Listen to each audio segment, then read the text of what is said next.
کل ہند مجلس اتحاد المسلمین کے یوم تاسیس کے موقع پر نیک تمناؤں کا اظہار۔ مجلس پارٹی کے ریاست نگر کے کارپوریٹر مرزا سلیم بیگ، کرماگوڑا کارپوریٹر سمینہ بیگم، محمد کیپ مارٹ کے الیاس بخاری، جواہر اسکول کے ڈائریکٹر ایوب شاد نے صدر کل ہند مجلس اتحاد المسلمین و رکن پارلیمنٹ حیدرآباد بیرسٹر اسد الدین اویسی اور قائد مقرنہ اکبر الدین اویسی کو پرخلوص مبارکباد دی۔ Bureau report IND-Today.com۔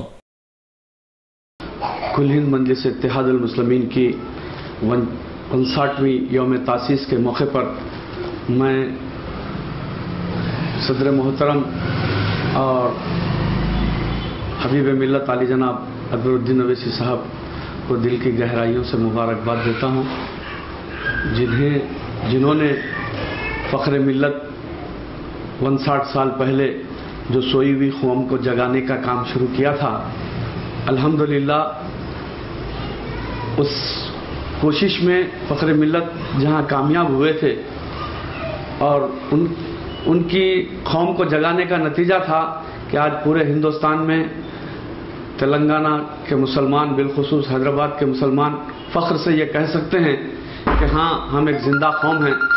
Doctor Samina کرماگوڑا corporator, ہم لوگ 59 ایئرس کمپلیٹ ہونے کی وجہ سے ہم لوگ اچھا پروگرام منعقد کیے ہیں اور سب کو مبارکبادی دیتے ہیں۔ ہم جو نا بیرسٹر اسد الدین اویسی صاحب اور اکبر صاحب MLA صاحب ہمارے ان سب کو مبارکباد دیتے ہیں، پورے ارکان اسمبلی کو اور ہمارے جو جتنے بھی ورکرس ہیں ہمارے سب کو جو نا خوشی کے موقع پہ جو نا اتنی اچھی ہماری کامیابی ہوئی۔ اور ہماری طرف سے محمد کیپ مارٹ کی طرف سے نیک تمنائیں ان کے لیے پیش کرتے ہیں۔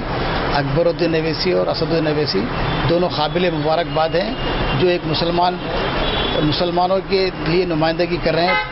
میں محمد ایوب شاد، director Jawahar high school junior college کی طرف سے 59 ایئر سیلیبریشن پر پرخلوص مبارکباد پیش کرتا ہوں۔ عالی جناب بیرسٹر الحاج اسد الدین اویسی صاحب اور قائد مقننہ عالی جناب حبیب ملت اکبر الدین اویسی صاحب اور اراکین اسمبلی، اراکین بلدیہ اور محبین مجلس دل کی گہرائیوں سے مبارکباد پیش کرتا ہوں۔